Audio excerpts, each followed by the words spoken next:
नमस्कार, मैं रचना शर्मा चढ़ती कला डैम टीवी देख रहे सभी दर्शकों का स्वागत करती हूं। आप देख रहे हैं हरियाणा के समाचार।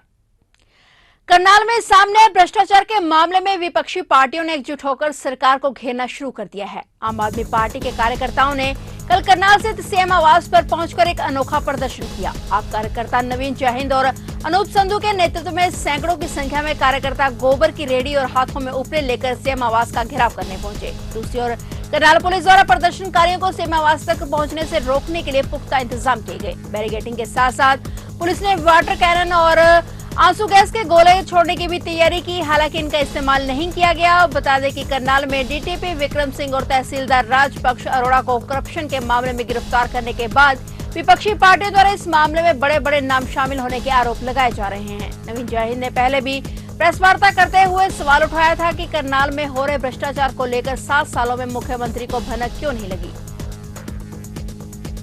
देखो, इस भ्रष्टाचारी सरकार के लिए गुस्से, उपले और गोबर इसलिए लेके आए हैं। एक कहावत है हरियाणा के अंदर देसी भाषा में भी, किसी के पैसे खाते हैं, किसी को पसंद करते हैं, इससे अच्छा तो गोबर खा लीजिए। और इसीलिए हम खट्टर को गोबर भेंट करें। अभी गोबर खाओ, परेशान मत करो इस बोली वाली जनता को। ये जाग चुकी है और पैसे हमने बचे हैं, ये हमने इकट्ठे करके 10-5 रुपये यदि तेरा उनसे भी न बना दी, इससे भर ले और भर के तो कम से कम आगे तो बकस इस जनता को भ्रष्टाचार से बकस।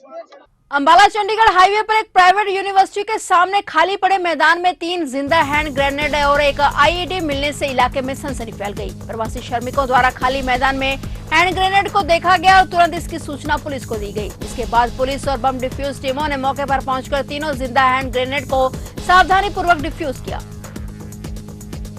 आज हमारे पास सुबह एक सूचना प्राप्त हुई थी कि चंडीगढ़ से अंबाला रोड के ऊपर अराउंड 50 मीटर उससे ऑफ रोड सद्दोपुर गांव की हद के अंदर कुछ एक्सप्लोसिव सब्सटेंस मिला। जब पुलिस टीम वहां पे मौके के ऊपर पहुंची और उन्होंने उस चीज़ का मुआयना किया, उसके अंदर टोटल 3 हैंड ग्रेनेड जो कि लाइव थे वो रिकवर किए गए और साथ ही इसके अलावा एक इम्प्रूव्ड एक्सप्लोसिव डिवाइस वहाँ से रिकवर किया गया। इसके बाद हमने जो रिस्पेक्टिव कंसर्न डिपार्टमेंट्स को इन्फॉर्म किया और जो इसकी डिस्पोजल की प्रक्रिया थी वो शुरू की गई। अब हमारे द्वारा एक्सप्लोसिव एक्ट का मुकदमा दर्ज करके और फर्दर तफ्तीश की जा रही है। सर, कुछ पता लगा है किस तरह यहाँ आए क्या कुछ? देखिए, ये एक बार हम गहनता से पूरी हर तरीके से हर एंगल से जांच करेंगे। जो भी इसके आस पड़ोस की जो भी इंस्टीट्यूशंस हैं, कोई इंडस्ट्रियल एरियाज़ हैं, कोई एजुकेशनल इंस्टीट्यूशंस हैं, या फिर जो मेन हाईवे है, तो उसकी हर चीज़ के हम एक बार जो एनालिसिस हैं वो सारी करेंगे और जो भी तथ्य सामने आएंगे आपको उसी हिसाब से बताया जाएगा। पुंडरी हल्के के गांव कोटड़ा में होली के दिन एक शव मिलने के मामले में पुलिस ने 2 आरोपियों को गिरफ्तार करने में कामयाबी हासिल की है। दरअसल 18 मार्च को कोटड़ा गांव के एक तालाब में एक शव मिला था, जिसकी पहचान बाणा गांव के रहने वाले सुरेश के रूप में हुई थी। पुलिस की जांच में सामने आया कि सुरेश की हत्या बाणा गांव के ही रहने वाले जसविंदर और उसके भतीजे रोहित ने की है। पुलिस के अनुसार जसविंदर एक ट्रक ड्राइवर है और वह दिसंबर में सुरेश को अपने ट्रक में गुजरात के अहमदाबाद लेकर गया। जसविंदर को वहां जो 60,000 रुपए किराए के रूप में मिले, उसे सुरेश चुराकर भाग गया। तभी से जसविंदर सुरेश से उन पैसों को निकलवाने की कोशिश कर रहा था। होली की पूर्व संध्या पर जब जसविंदर के भतीजे रोहित ने सुरेश को शराब पीते हुए पाया तो दोनों चाचा भतीजे ने सुरेश पर उसके पैसे लौटाने का दबाव बनाया। इस बीच उन्होंने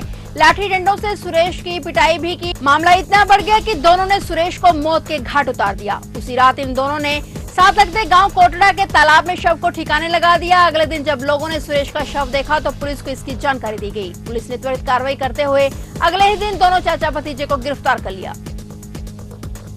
ये 18 तारीख को हमें कोटड़ा गांव में राजौंद के एरिया में एक डेड बॉडी मिली थी तालाब के किनारे। तो उसकी शनाख्त हो गई। तो वो बाणे का रहने वाला था, सुरेश नाम था उसका। उसकी घर वालों ने कंप्लेंट थाने में दे दी। हमने FIR पुंडरी थाने में दर्ज कर ली। तो हम मामले की तह तक पहुँचे। SP साहब ने CIA 2 की और पुंडरी SHO की जिम्मेवारी लगाई।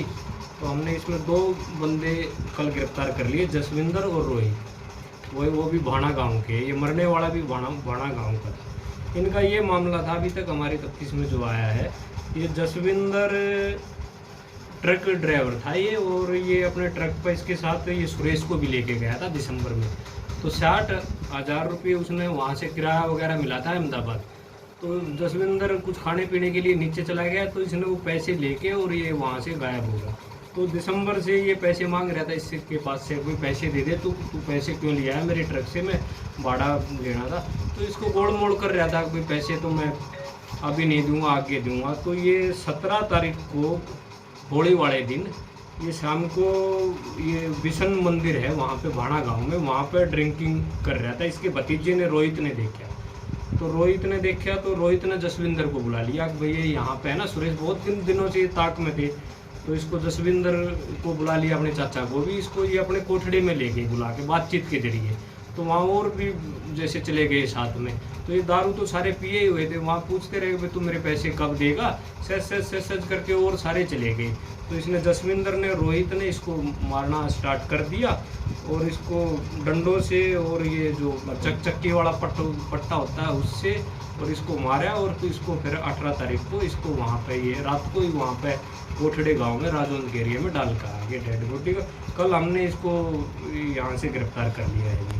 पंजाब में आम आदमी पार्टी को मिली जीत के बाद हरियाणा में भी पार्टी अपना विस्तार करने में लगी हुई है। आए दिन कई पार्टियों के दिग्गज आम आदमी पार्टी का हाथ थाम रहे हैं और इसी कड़ी में आज करनाल में भी कई लोगों ने पार्टी का दामन थामा। पार्टी में शामिल हुए उदय शर्मा को करनाल कार्यकारी जिला अध्यक्ष की जिम्मेदारी भी सौंपी गई। उनके साथ साथ सागर चौहान सहित बड़ी संख्या में युवाओं ने आज आम आदमी पार्टी में शामिल होकर पार्टी के लिए काम करने की प्रतिज्ञा ली। इस मौके पर उदय शर्मा ने कहा कि सीएम सिटी करनाल सहित पूरे हरियाणा में भ्रष्टाचार चरम सीमा पर है। वहीं दूसरी ओर दिल्ली के मुख्यमंत्री अरविंद केजरीवाल एक ईमानदार, कर्मठ और जनता के बीच रहने वाले नेता हैं। अरविंद केजरीवाल की नीतियों से प्रभावित होकर ही उन्होंने आम आदमी पार्टी में शामिल होने का फैसला लिया है। उन्होंने ये भी कहा कि पार्टी द्वारा उन्हें सौंपी गई जिम्मेदारी को वे जिम्मेदारी के साथ निभाएंगे।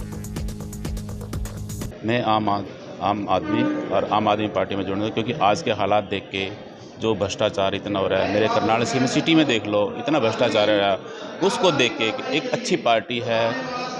इस पार्टी के श्री अरविंद केजरीवाल इतनी ईमानदार, इतने कर्मठ, इतने कि जो बड़े से बड़े हैं उसे घबराते हैं, थरथराते हैं, उसी को देख के हमने अपनी आम पार्टी में ज्वाइनिंग की है। और उनके जो भी होगा कार्य है बढ़िया है, ईमानदारी से करेंगे। और जो भ्रष्टाचारी सदस्य है या जो भी सरकारी वर्कर है या सरकारी जो भी मिले हुए हैं उनको ख़त्म करेंगे। यही हमारी जिज्ञासा, इसीलिए हम इसे आम आदमी पार्टी में जुड़े हैं। यमुनानगर में पहुंचे आम आदमी पार्टी के राज्यसभा सांसद व हरियाणा प्रभारी डॉक्टर सुशील गुप्ता ने जैसे स्टेज संभालना शुरू किया तो आपस में कार्यकर्ता एक दूसरे की खींचातानी करने लगे। इस पर कार्यकर्ताओं की बोलचाल शुरू हो गई।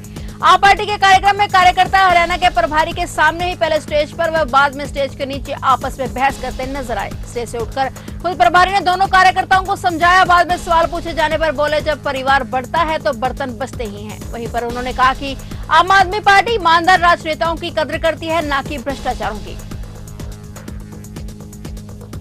में 2 सीट्स आई है, क्या कारण रहा है? पंजाब के साथ साथ वहाँ पे भी था। देखिए, आम आदमी पार्टी ने अपना खाता खोला गोवा के अंदर। इस बार 2 आई है, अगली बार 100% 100 आएंगे। क्या लगता है और भी पार्टी इसमें शामिल हो सकती है आम आदमी पार्टी में? आम आदमी पार्टी सिर्फ ईमानदार राजनेताओं का स्वागत करती है, जिनके ऊपर कोई भ्रष्टाचार का आरोप नहीं हो, जिनका चरित्र ठीक हो, जो भ्रष्टाचार में लिप्त ना हो। कुछ कार्यकर्ताओं में खिटपिट भी यहाँ पर दिखाई दी। जब परिवार बढ़ता है तो बर्तन बचते ही हैं, चिंता ना करो।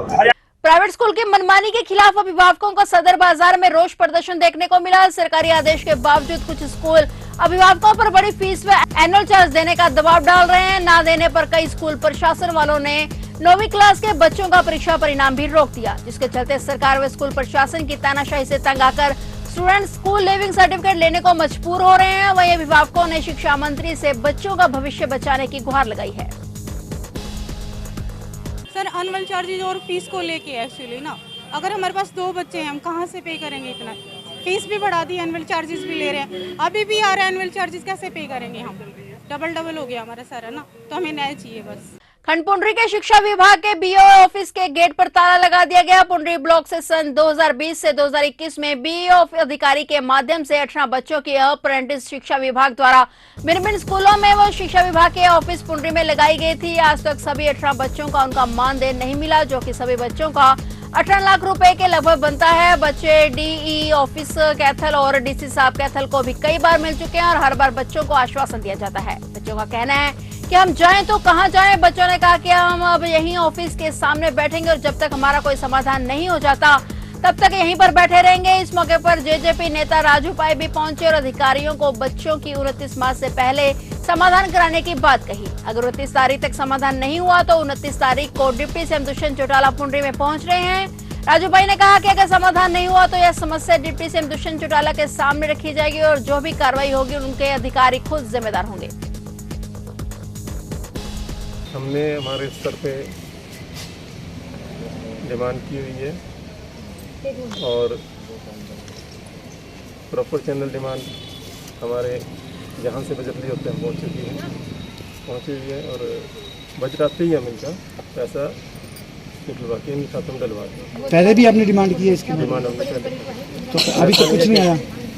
वो इसलिए नहीं आ पाया कि कई बार लॉकडाउन हो गया, कोरोना की वजह से भी हमारे कई फैक्टर जो है डिले चलता रहा है और हम भी इनके लिए वरी कर रहे हैं बच्चों के लिए और यहीं आएगा तभी इनके तुरंत यानी कि 2 दिन के अंदर कोई समय सीमा है भी इतने दिन में आ जाएगा? बजट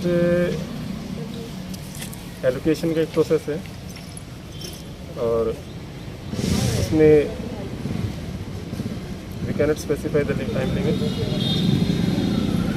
आते ही हम दिलवा दें, ये मेरा एश्योरेंस है। कैथल जिले के गांव पाई में भूतपूर्व विद्यार्थी मंच द्वारा एक सम्मान समारोह का आयोजन किया गया। इस आयोजन में गांव के उन सभी बच्चों को सम्मानित किया गया जिन्होंने राष्ट्रीय एवं राज्य स्तर पर गांव का नाम रोशन किया है। प्रो कबड्डी में संदीप द्वारा जयपुर पिंक पैंथर के कप्तान के रूप में जो उत्कृष्ट प्रदर्शन किया गया उसके लिए उन्हें सम्मानित किया गया। संजय द्वारा क्रिकेट में राज्य स्तर पर बेहतरीन प्रदर्शन करने, कोमल द्वारा हरियाणा की कबड्डी टीम का प्रतिनिधित्व करने के लिए उन्हें भी सम्मानित किया गया। और इस अवसर पर भूतपूर्व अध्यापक रामधारी ने बच्चों को खेलों में करियर बनाने के प्रति प्रोत्साहित किया। इसके साथ ही उन्होंने बच्चों को जीवन में खेलों के महत्व के साथ ही अपनी यादें भी साझा की। इस अवसर पर गांव के गणमान्य व्यक्ति भी मौजूद रहे जिन्होंने बच्चों को आशीर्वाद देकर आगे भी इसी तरह गाँव का नाम रोशन करने की कामना की। रेलवे में मैंने नौकरी की करीब 33 साल।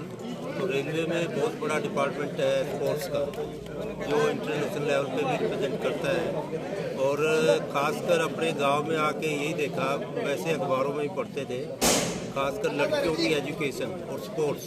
अब आप देख लो ग्राउंड में यहाँ कितनी लड़कियाँ ज़्यादा थी लड़कों से, तो लड़कियों के प्रति अब सोच बदली है। पहले पढ़ाई में इतने नहीं भेजते थे स्कूलों में, अब पढ़ाई में भी MA PhD बड़ी बड़ी हायर एजुकेशन लड़कियां कर रही हैं। और जींद डिस्ट्रिक्ट में जैसे आपने सुना होगा लड़कियों के नाम से घरों के नाम नेम प्लेट लगती है, तो लड़कियों के बारे में सोच समाज के लिए बहुत अच्छी है। और लड़की पढ़ेगी तो कहते हैं ना 2 घर सुधरेंगे, तो लड़कियों की एजुकेशन बहुत इंपॉर्टेंट है और हरियाणा खासकर अपना गांव बहुत आगे उसमें बढ़ चुका है खेलों में, तो बहुत खुशी की बात है। प्रजापिता ब्रह्म कुमारी ईश्वरीय विश्वविद्यालय करनाल की ओर से गांव कुंजपुरा में सैकड़ों भाई और बहनों ने पहुंचकर आजादी के अमृत महोत्सव में स्वर्णिम भारत की एक और विशाल आध्यात्मिक कार्यक्रम के आयोजन में भाग लिया जिसमें कुंजपुरा क्षेत्र के अलग अलग गांवों से हजारों की संख्या में भाई और बहनें पहुंची। इसकी अध्यक्षता वीके निर्मल ने की। इस कार्यक्रम में मुख्य अतिथि इंद्री के विधायक रामकुमार कश्यप का वहां पर पहुंचने पर ब्रह्म कुमारी बहनों ने गुलदस्ता देकर और बैच लगाकर स्वागत किया। विधायक रामकुमार कश्यप ने अपने विचार रखे और कहा कि अब तक भारत का हर नागरिक बुराइयों को अच्छाइयों में, अवगुणों को गुणों में बदल देंगे तो भारत स्वर्णिम भारत बन जाएगा। वहीं इस मौके पर भंडारे का भी आयोजन किया गया। इंद्री के विधायक रामकुमार कश्यप आज गांव कुंजपुरा में आज़ादी के अमृत महोत्सव से स्वर्णिम भारत की ओर कार्यक्रम के तहत एक प्रोग्राम ब्रह्म कुमारी बहनों की तरफ से आयोजित किया गया। हम उनसे बताएं, विधायक जी क्या कहना चाहेंगे? आज यहाँ पर एक प्रोग्राम आयोजित किया गया। माननीय प्रधानमंत्री के बताए रास्ते पर चल करके ब्रह्म कुमारी प्रजापति जो ईश्वरीय विश्वविद्यालय है उसकी संस्था जो है, जो हमारे आज़ादी का अमृत महोत्सव जो है जो सारे हिंदुस्तान में मनाया जा रहा है, वो भी माननीय प्रधानमंत्री के बताए रास्ते चल करके महोत्सव मनाने का काम किया।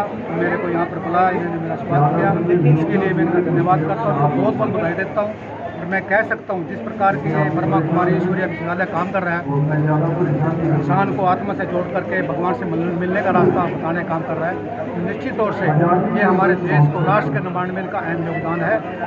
देखिएगा ये संस्था जो है विशेष रूप से बहनों और महिलाओं द्वारा चलाई जाती है। फिलहाल हरियाणा न्यूज में इतना ही। तब तक के लिए देखते रहिए चढ़ती कला टाइम टीवी और मुझे दीजिए इजाजत। धन्यवाद।